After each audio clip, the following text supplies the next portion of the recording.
grâce. Le Seigneur est avec vous. Vous êtes bénie entre toutes les femmes, et Jésus, votre enfant, est béni. Vamos continuar a nossa formação sobre os sacramentos. Estamos estudando os sacramentos da iniciação cristã. Peçamos a Deus Todo-Poderoso que Ele nos ilumine, nos fortaleça, nos ajude e que nós, através da vida sacramental, possamos ter um encontro com Cristo. Façamos uma experiência mistagógica, uma experiência do mistério de Jesus nas nossas vidas, através destes sacramentos. Nós já recebemos o sacramento do batismo, que nos tornou filho de Deus. Recebemos o sacramento da confirmação, que nos deu mais uma porção do Espírito. O sacramento da confirmação, Santo Ambrósio diz assim: o Espírito Santo torna pleno aquilo que já está plenificado. Leva à plenitude aquilo que já está pleno. Na confirmação, o Espírito leva à plenitude aquilo que já está pleno. É uma frase de Santo Ambrósio. E na Eucaristia nós participamos do banquete. É muito interessante porque na liturgia antiga, nos primeiros séculos da Igreja, o batismo, confirmação e Eucaristia se dava no mesmo dia, na noite de Páscoa. E o batistério ficava na porta da igreja, ao lado da porta.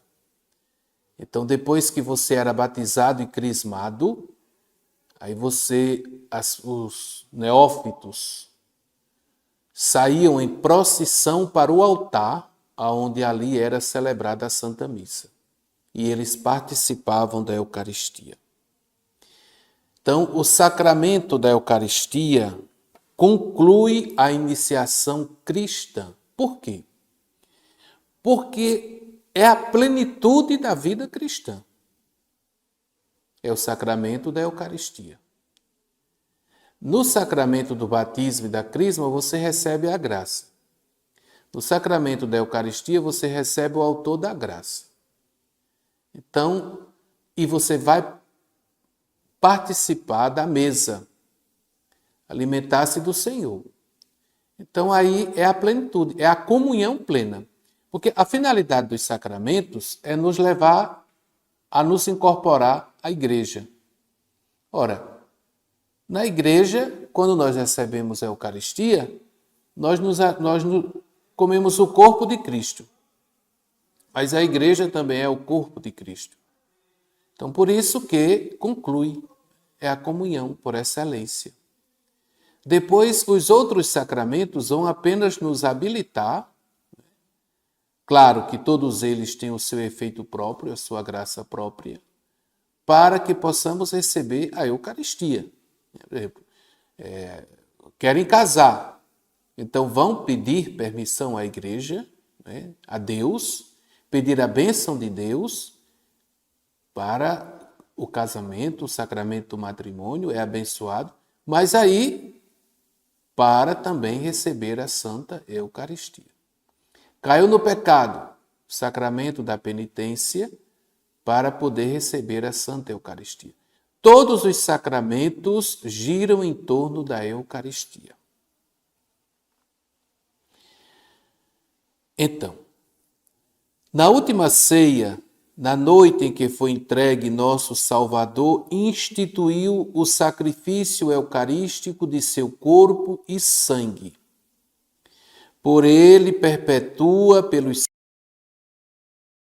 o sacrifício da cruz, confiando à Igreja, sua dileta esposa, o memorial de sua morte e ressurreição.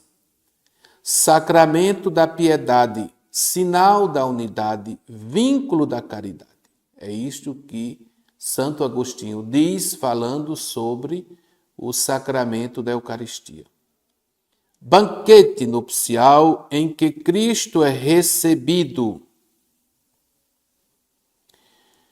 como alimento, o Espírito é cumulado de graça e nos é dado o penhor da glória futura.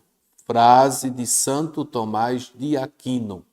Aqui uniram dois grandes, não é? Santo Agostinho e Santo Tomás de Aquino. A Eucaristia é fonte e ápice de toda a vida cristã. Está vendo? Os demais sacramentos, assim como todos os ministérios eclesiásticos e tarefas apostólicas, se ligam à Sagrada Eucaristia e a ela se ordenam. É isso que eu falei agora há pouco. Pois a Santíssima Eucaristia contém todo o bem espiritual da Igreja. O próprio Cristo, nossa Páscoa. Então, todos os outros sacramentos, porque para que a pastoral? Para nos tornar santos. A gente nunca pensa um pouco nisso, né? Mas todas as pastorais da igreja, todos os movimentos da igreja têm uma finalidade. A finalidade última é nos tornar santos, nos santificar. Né? Às vezes a gente se perde um pouco no caminho. Né? A pastoral da pessoa idosa, cuidar dos idosos, é o meio do caminho. A finalidade última é o quê? A santificação. Santificação de quem está na pastoral e a santificação de quem recebe a pastoral. Isso, a pastoral da saúde, a pastoral da terra, todas as pastorais. Elas têm a finalidade de nos tornar santos, de nos santificar. Porque esta é a finalidade da vida cristã, é nos tornar santo. A comunhão de vida com Deus e a unidade do povo de Deus, a Eucaristia a significa e a realiza. Nela está o ponto alto da ação, pela qual em Cristo Deus santifica o mundo. Está vendo? Através da Eucaristia, Deus santifica o mundo. Santo Irineu, ele não usa essas palavras, não é? Mas ele diz que a Eucaristia tem uma dimensão cósmica. Por quê? Porque você pega elementos da natureza. Um pouco de pão e um pouco de vinho são elementos da natureza. E dá uma bênção nestes elementos. E abençoando estes elementos, dizendo uma palavra de Deus sobre estes elementos, eles se convertem no corpo e no sangue de Cristo. Ora, sabendo hoje da química e da física, e sabendo que todos nós hoje temos os mesmos elementos químicos, e em toda parte do universo os elementos químicos são os mesmos, então já pensou a comunhão? É como que, de certa forma, todo o universo fosse santificado pela celebração da Eucaristia. Fosse como que transubstanciado pela celebração da Eucaristia. Como que? Eu não estou dizendo que os elementos são todos transubstanciados do corpo de Cristo. Não, de jeito nenhum. Mas participam desta conversão, né? Todos os elementos. Nossa maneira de pensar concorda com a Eucaristia e a Eucaristia, por sua vez, confirma nossa maneira de pensar. Aqui é uma frase de Santo Irineu. Os gnósticos negavam a ressurreição da carne, da matéria. Eles diziam que a matéria era má. Aí Santo Irineu diz, não, a matéria não é má, não pode ser má. Por quê? Porque é da matéria que nos vêm os sacramentos. Então, veja. Então, a matéria não é elemento mau. Então, como foi que Santo Irineu combateu a negação da matéria? Com a Eucaristia. Porque é a matéria transubstanciada. Veremos esta palavra um pouco mais à frente.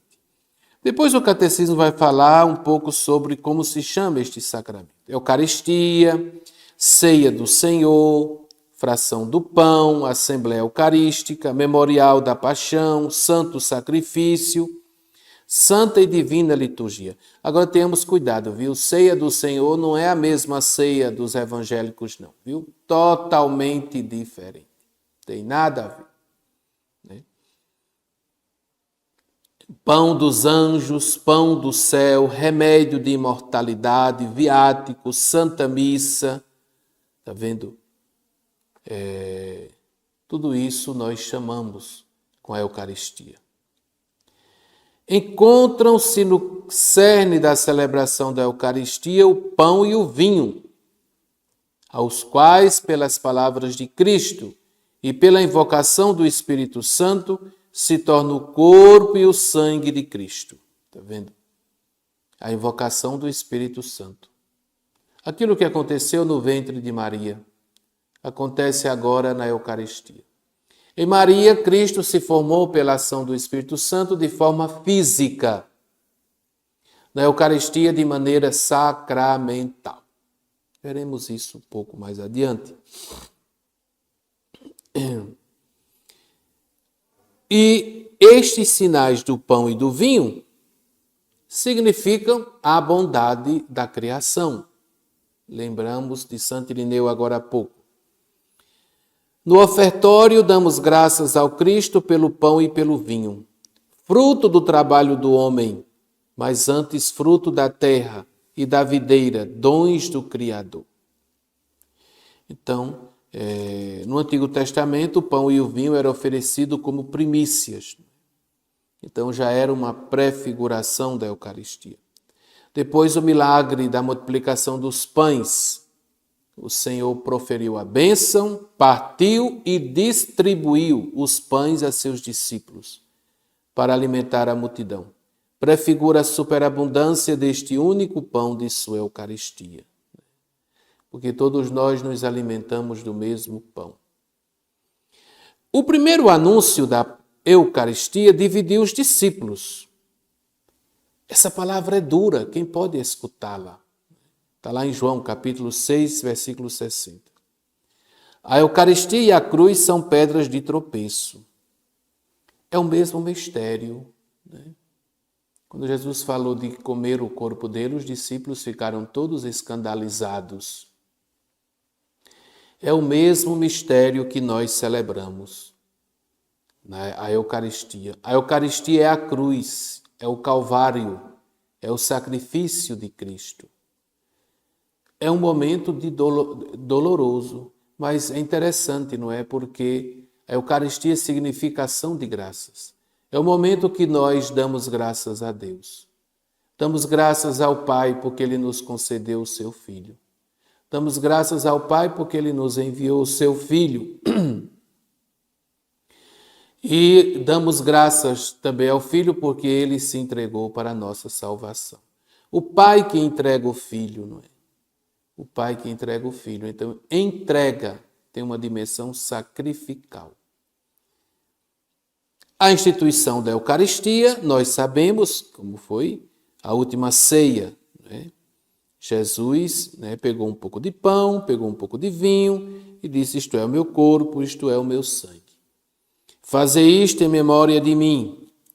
Jesus pede para que os discípulos façam isto em memória dele. É um memorial. Agora aqui memória não é simplesmente uma lembrança, como nós costumamos pensar. A palavra correta não seria memória, mas seria memorial. Memorial torna presente aquele evento que aconteceu. Então não é uma simples lembrança, mas é tornar presente aquele fato que aconteceu. Depois o catecismo vai falar sobre a celebração litúrgica da Eucaristia e vai trazer aqui para nós, e eu acho que isso é muito conveniente, a missa celebrada no século II. No século II, temos o testemunho de Justino de Roma, ele descreve a missa em suas apologias. No ano 155, no dia do sol, como é chamado, que é o domingo, reúnem-se no mesmo lugar os habitantes, que das cidades, que dos campos. Então, reúnem-se todos no mesmo lugar. Lê-se, na medida em que o tempo permite, ora o comentário dos apóstolos, ora os escritos dos profetas. Esse comentário dos apóstolos eram os evangelhos. Depois, quando o leitor terminou, o que preside toma a palavra para aconselhar e exortar a imitação de tão sublimes ensinamentos. Está vendo? A homilia. A seguir, pomos-nos todos de pé e elevamos nossas preces por nós mesmos e por todos os outros, onde quer que estejam, a fim de sermos de fato justos por nossa vida e por nossas ações, e fiéis aos mandamentos, para assim obtermos a salvação eterna. A oração dos fiéis. Quando as orações terminaram, saudamo-nos uns aos outros com o ósculo. Então, aquela saudação que nós fazemos no rito da Eucaristia era feita depois da prece dos fiéis. Em seguida, leva-se aquele que preside aos irmãos pão e um cálice de água e de vinho misturados. Está vendo? Pão, vinho misturado com um pouco de água. Ele os toma e faz subir louvor e glória ao Pai do Universo, no nome do Filho e do Espírito Santo, e rende graças, em grego, Eucaristia, que significa ação de graças, longamente pelo fato de termos sido julgados dignos destes dons. A oração eucarística, que não estava escrita ainda, era o presidente da celebração quem fazia. Terminadas as orações e as ações de graças, todo o povo presente prorrompe numa aclamação dizendo Amém. Depois de o presidente ter feito a ação de graças e o povo ter respondido, os que entre nós se chamam diáconos distribui a todos os que estão presentes pão, vinho e água eucaristizados e levam aos ausentes. O pão eucaristizado, a Eucaristia. Então veja bem, a estrutura da missa desenrola-se segundo uma estrutura fundamental, que se conservou ao longo dos séculos até nossos dias. A convocação, a liturgia da palavra, com as leituras, a homilia e a oração universal. Depois nós temos a liturgia eucarística, com a apresentação do pão e do vinho, a ação de graças consecratória e a comunhão. Pronto, essa é a estrutura da missa. A estrutura da missa no século II. Então, não temos que ficar achando que a missa de Trento é da verdadeira tradição da Igreja. Não, a missa de Trento é da tradição da Igreja, como eu já falei, com T minúsculo. Né? Surgiu no segundo milênio. Aqui está a estrutura da oração eucarística do século II. Nem todos os elementos ainda estão. Por exemplo, o ato penitencial, ele vai entrar no século IV. Depois até poderíamos fazer um estudo sobre as diversas partes da celebração eucarística e o período em que essas partes elas vão entrando no rito da Eucaristia. Então é todo um processo histórico, né, que vai acontecendo. Agora, o núcleo, ele continua. Primeira parte, a palavra, a liturgia da palavra, e a segunda parte, a liturgia eucarística. O núcleo, ele continua. E é o que nós celebramos todos os domingos. Todos os domingos nós celebramos, né? Essa estrutura fundamental. Agora, no século XII, século XIII, século XIV, foram colocadas, segundo a mentalidade da época, outras, e algumas coisas saíram. Por exemplo, na Missa de Trento não tem a homilia, né? Não tem a oração dos fiéis, se eu não me engano, parece que também não tem. Então, saiu. O Concílio Vaticano II trouxe de volta esses elementos. Por isso que o Concílio Vaticano II, ele é totalmente patrístico e é um dos concílios mais fiéis à tradição da Igreja.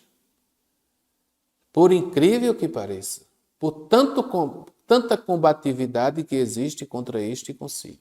É sinal de ignorância, não é? Porque o concílio trouxe, por exemplo, a homilia, como nós vimos, não tinha, voltou. Né? Então, esses elementos, muitos outros elementos, voltaram. A prece dos fiéis voltou. Então, o cerne da celebração da Eucaristia. Liturgia da palavra e liturgia eucarística constituem juntas um só e mesmo ato do culto. A mesa preparada para nós na Eucaristia é, ao mesmo tempo, a da palavra de Deus e a do corpo do Senhor. Entendeu? Então, aqui está a celebração da Eucaristia. Então, não tem essa história de ser fiel à igreja, tem que celebrar a Eucaristia de um jeito. Não. A celebração da Eucaristia é essa. É a que está no missal. E que nós celebramos todos os domingos. Né? Todos os domingos. É como também a maneira de comungar. A igreja deixa a decisão do fiel a forma como ele quer comungar. Você pode comungar em pé, você pode comungar de joelhos. Se a comunhão for as duas espécies, você comunga diretamente na boca. E tem aquela forma, não é, que o nosso bispo Dom Ducênio ensina bastante para nós. Você forma um trono, né, com a mão esquerda e pega a Eucaristia com a mão direita. Padre, e no tempo dos padres da igreja, como era a comunhão? Dessa forma. Pelo menos nós temos alguns registros. Por exemplo, São Cirilo de Jerusalém, no século IV, ensinava a comungar desta maneira. Depois nós temos também São João Crisóstomo. Nós temos também Teodoro de Mopsuestia. Alguns outros padres que falam sobre a maneira de comungar. Mas é sempre desta forma. E quando foi que surgiu a comunhão diretamente na boca? No século IX. Então você vê que as coisas não são assim tão simples como muita gente quer passar, não é? Agora, o fiel é livre. Ele pode escolher a forma dele comungar. Ele só pode ser de joelho, como pode ser em pé. É a igreja que diz. Quem não segue, quem quer exigir como o fiel deve comungar, não está de acordo com a igreja, com essa norma da igreja. Agora, quando a comunhão é sob as duas espécies, nós não podemos depositar na mão, colocar na mão, tem que ser diretamente na boca. Mas se a pessoa quer vir comungar de joelho, comunga de joelho. Comungar em pé, comunga em pé. Agora, na comunhão em pé, é aconselhado você a fazer uma pequena genuflexão diante da Eucaristia. Quando o padre apresenta, porque nós apresentamos a hóstia ao fiel para que ele contemple o Senhor.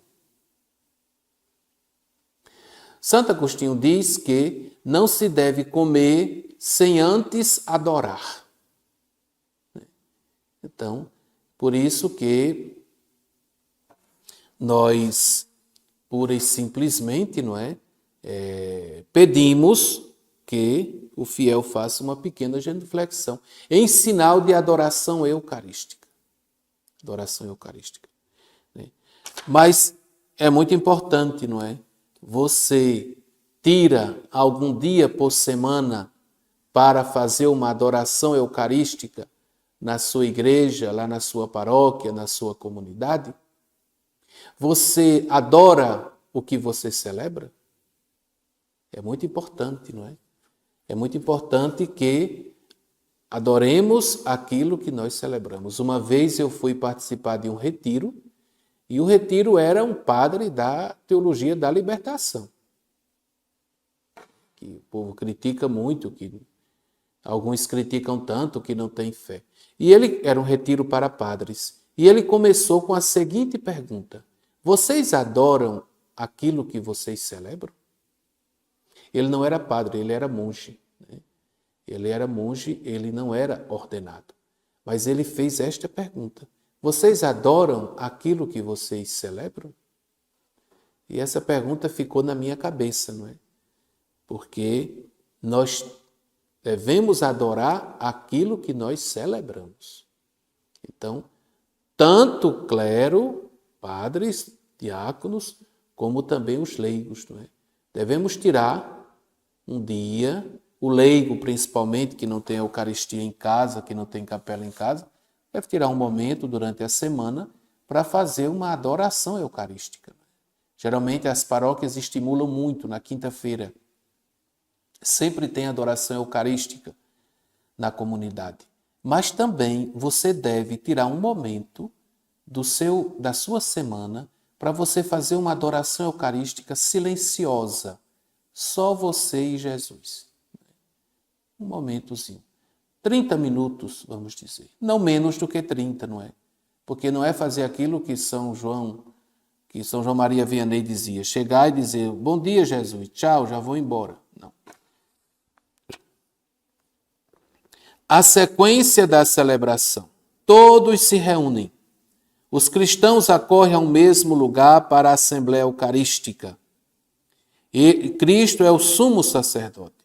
É Ele mesmo quem preside invisivelmente toda a celebração.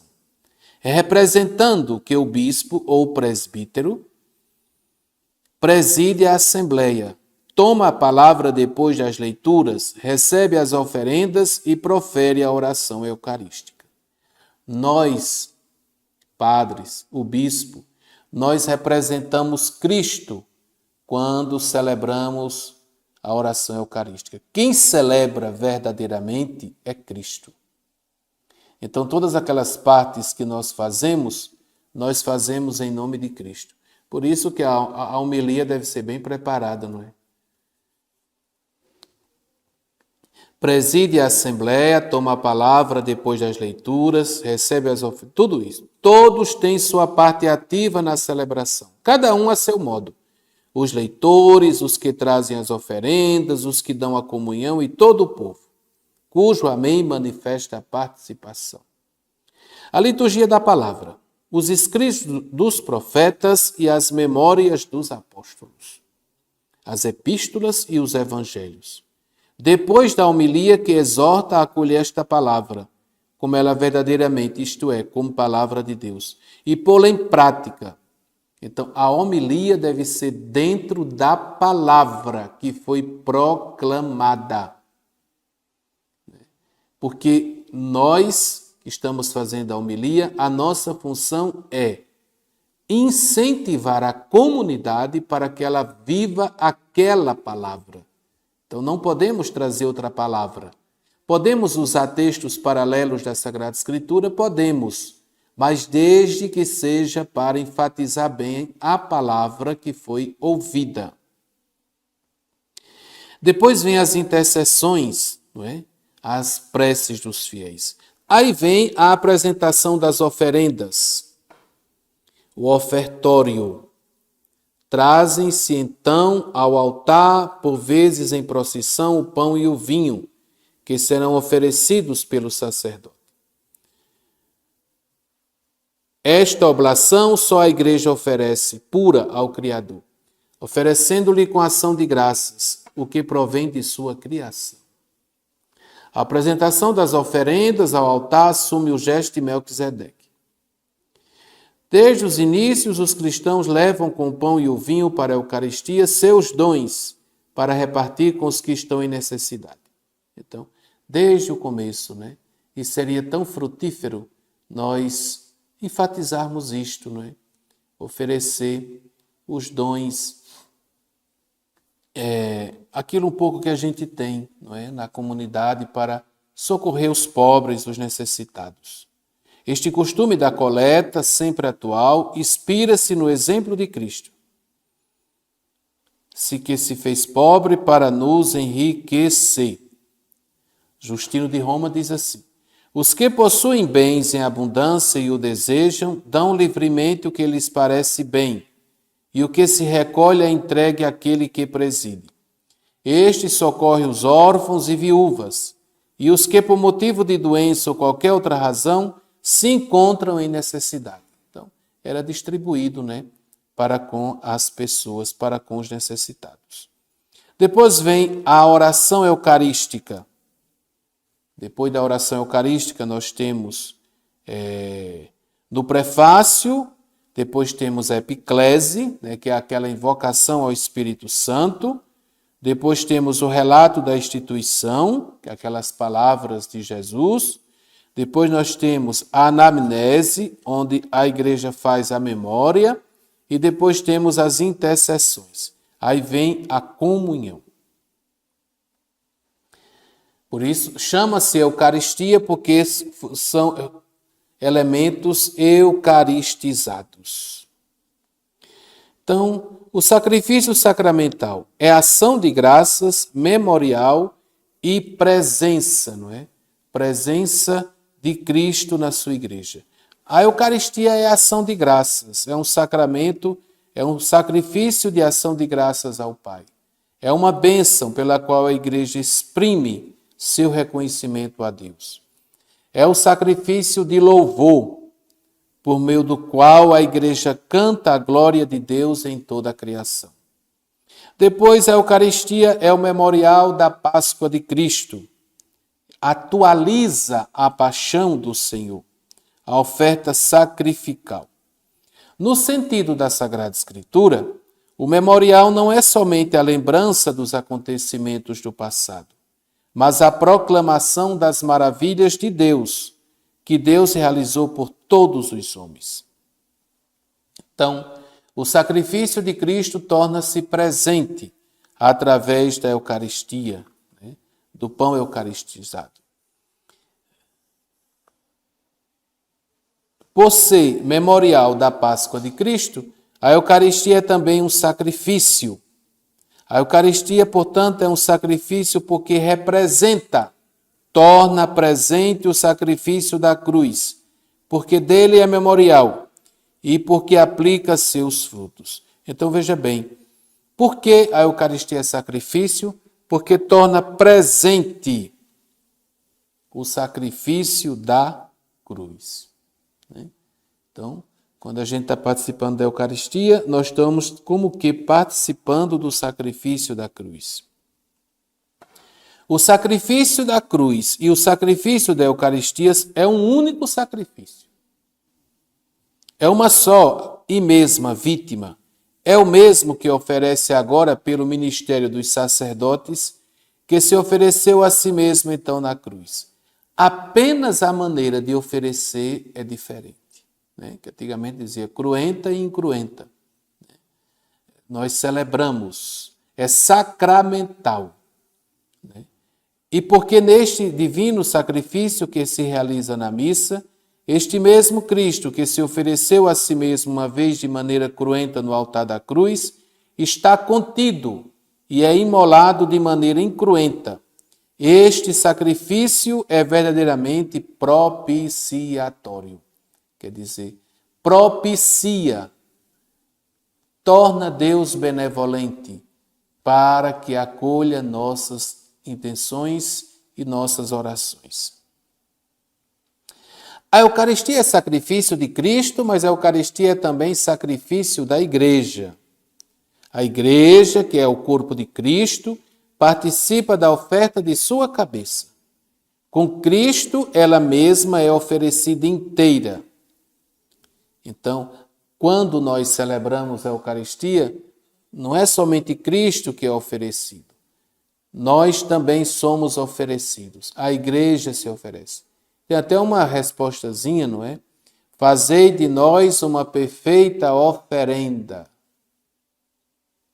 Um perfeito sacrifício. Será que nós temos consciência destas palavras que a gente diz? Será que a gente está aberto para que Deus possa fazer de nós uma perfeita oferenda?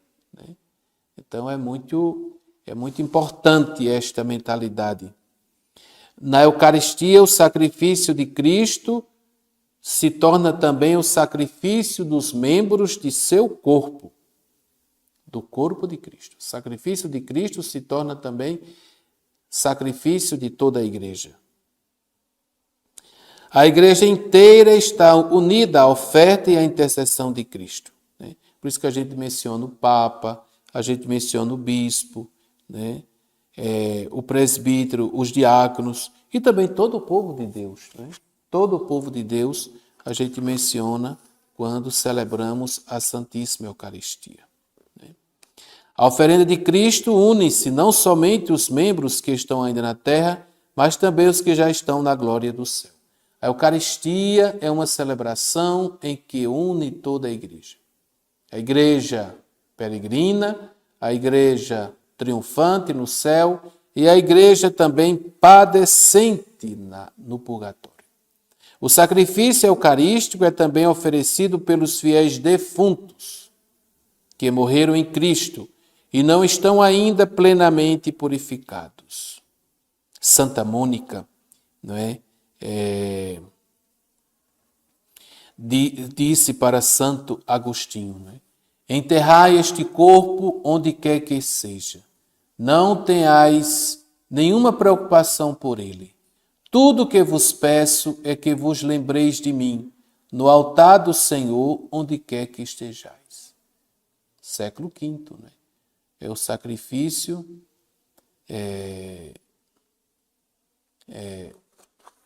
da missa oferecido pelos falecidos.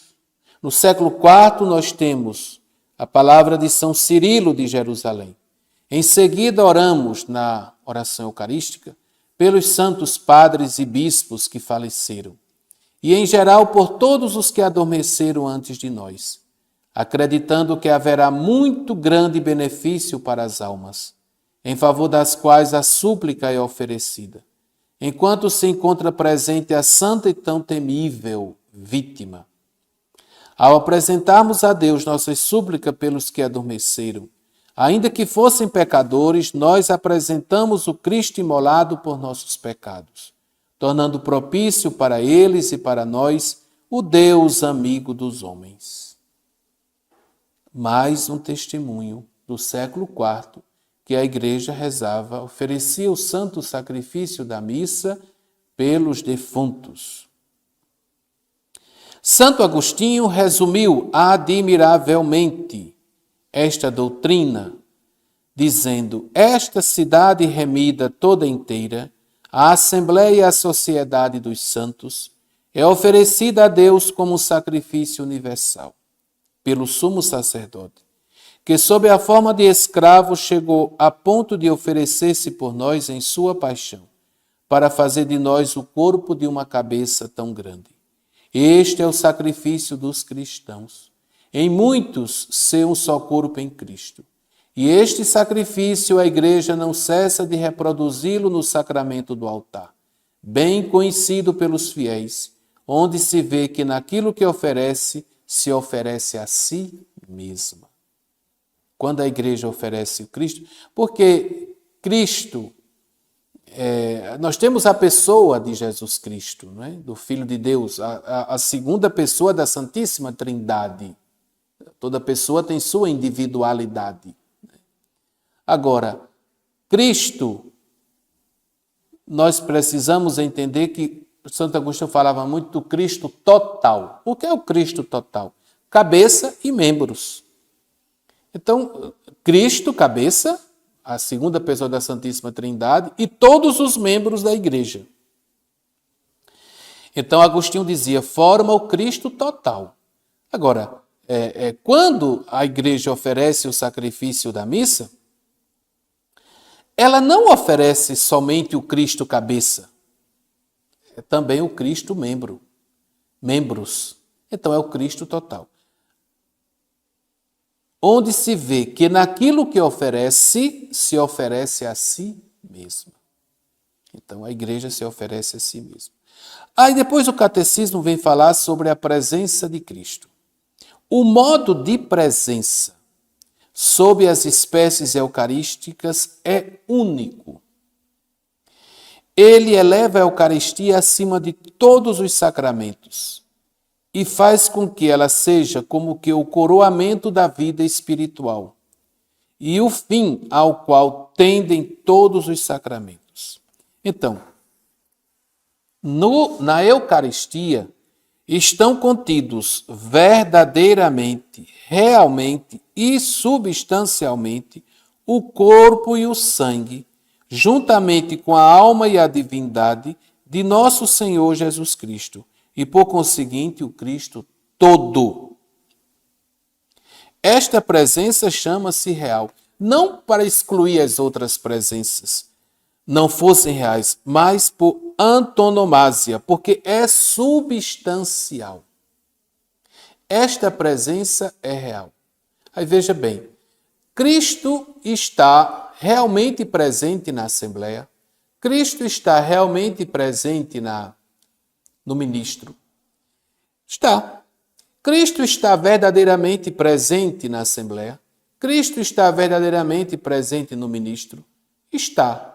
Mas somente na Eucaristia é que ele está substancialmente presente. Então é totalmente diferente de todas as outras presenças. Entendeu? Todas as outras presenças são reais e verdadeiras, mas substancial não. Somente na divina Eucaristia. Né? Porque por ela Cristo, Deus e homem, se torna presente completo. É pela conversão do pão e do vinho no corpo e no sangue de Cristo que este se torna presente em tal sacramento. Não é o homem que faz com que as coisas oferecidas se tornem o corpo e sangue de Cristo, mas o próprio Cristo. O sacerdote, figura de Cristo, pronuncia essas palavras, mas sua eficácia e a graça são de Deus. Estas palavras transformam as coisas oferecidas. Então, aqui nós temos do testemunho de São João Crisóstomo. Não é o padre, não é o homem padre que transforma, que converte o pão e o vinho no corpo e no sangue de Cristo. É Cristo. O padre é um instrumento de Cristo. Então, é muito importante. Por isso que nós podemos adorar a hóstia. Nós não podemos adorar imagens. Imagens não se adoram. Imagens se venera. Mas nós podemos adorar a hóstia, porque na hóstia Cristo está presente, de maneira substancial. Agora, como é que se dá esta presença? Esta presença se chama sacramental. O que é uma presença sacramental? O Concílio de Trento não responde. Ele diz somente que é um modo de estar presente. Pronto. A presença eucarística de Cristo também, essa transformação, essa conversão do pão e do vinho, opera-se a mudança de toda a substância do pão na substância do corpo de Cristo e de toda a substância do vinho na substância do seu sangue. Esta mudança a Igreja Católica denominou-a com acerto e exatidão transubstanciação. É a transubstanciação. É a conversão de toda a substância do pão a substância do corpo de Cristo e a conversão de toda a substância do vinho na substância do sangue de Cristo. A presença eucarística de Cristo começa no momento da consagração e dura também enquanto subsistirem as espécies eucarísticas. Cristo está presente todo inteiro nas duas espécies, de maneira que a fração do pão não divide o corpo de Cristo. Depois o catecismo vai falar o culto da Eucaristia. Agora, nós temos a missa, não é? Mas na missa nós deixamos a santa reserva, não é? Deixamos a Eucaristia no sacrário. E aí, essa Eucaristia no sacrário, né? Há um culto da Eucaristia fora da missa. Então, com o tempo, a Igreja tomou consciência do sentido da adoração silenciosa do Senhor. É aquilo que eu já falei, né? A adoração eucarística. A Igreja e o mundo precisam muito do culto eucarístico. Jesus nos espera neste sacramento de amor. Não regateemos o tempo para encontrá-lo na adoração, na contemplação cheia de fé e aberta a reparar as faltas graves e os delitos do mundo. Que a nossa adoração nunca cesse. Então, é altamente, não é? Conveniente, belíssima, que prestemos culto à Santíssima Eucaristia. O testemunho, eu faço parte da fraternidade do irmão Carlos de Foucault, né? E o irmão Carlos de Foucault, ele passava horas adorando a Eucaristia. Horas, né? 4, 5, 6 horas em adoração à Eucaristia. Meditando os evangelhos diante da Eucaristia. E é por isso que nós temos, assim, de uma maneira muito forte, na nossa fraternidade, na nossa espiritualidade, a adoração eucarística. Todo encontro que a gente faz sempre tem um momento de adoração. Nos retiros, sempre temos, todos os dias, adoração eucarística. E temos uma noite de adoração à Eucaristia, onde é dividido em diversos grupos, não é? E cada grupo fica uma hora, fica um tempo, não é? Dependendo do número de grupos, quando é muita gente, 1 hora. Quando é menos gente, então fica 2 horas em adoração à Eucaristia. Não é? A centralidade do culto eucarístico da nossa espiritualidade. Não é? Porque às vezes as pessoas pensam que a nossa espiritualidade é cuidar dos pobres, não é? Levamos muito a sério a opção pelos pobres, não é?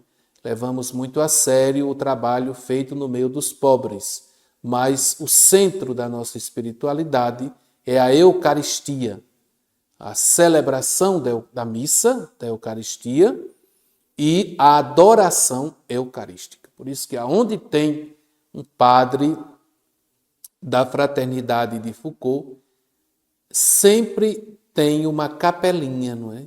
Onde está Jesus na Eucaristia.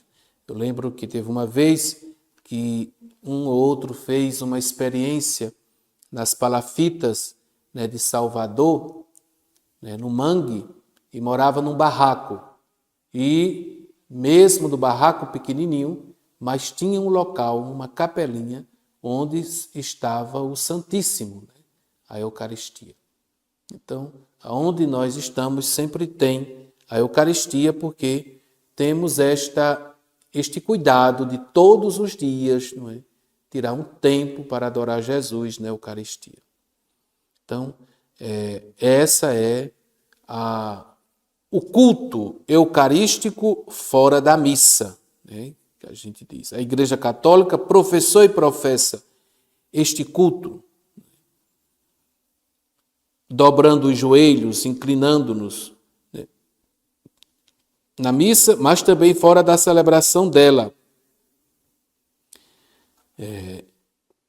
E Santo Tomás diz, né, com devoção te adoro, latente divindade, que sob essas figuras te escondes na verdade. Meu coração de pleno sujeito a ti obedece, pois quem ti contemplando todo ele desfalece. A vista, o tato, o gosto, certo jamais te alcança. Pela audição somente te creem com segurança. Creio em tudo que disse de Deus Filho Cordeiro. Nada é mais da verdade que tal voz verdadeiro. Então, encerramos, não é, esse nosso momento aqui, olhando, contemplando esta oração tão bonita, não é, da Santíssima Eucaristia. E peçamos a Deus, não é, que Ele nos ilumine e que nos dê uma verdadeira devoção eucarística. Eu quero terminar este momento com uma frase do irmão Carlos de Foucault. Aquele mesmo que disse: o que fizeres aos meus irmãos foi a mim que o fizestes, foi o mesmo que disse: isto é o meu corpo, isto é o meu sangue. É a mesma palavra da verdade. Foi a mesma verdade que proferiu. Então amemos a Eucaristia, amemos os pobres, os irmãos mais abandonados. Adoremos Jesus na Eucaristia e cuidemos de nossos irmãos. Sainte Marie, Mère de Dieu, priez pour nous, pauvres pécheurs, maintenant et à l'heure de notre mort. Amen.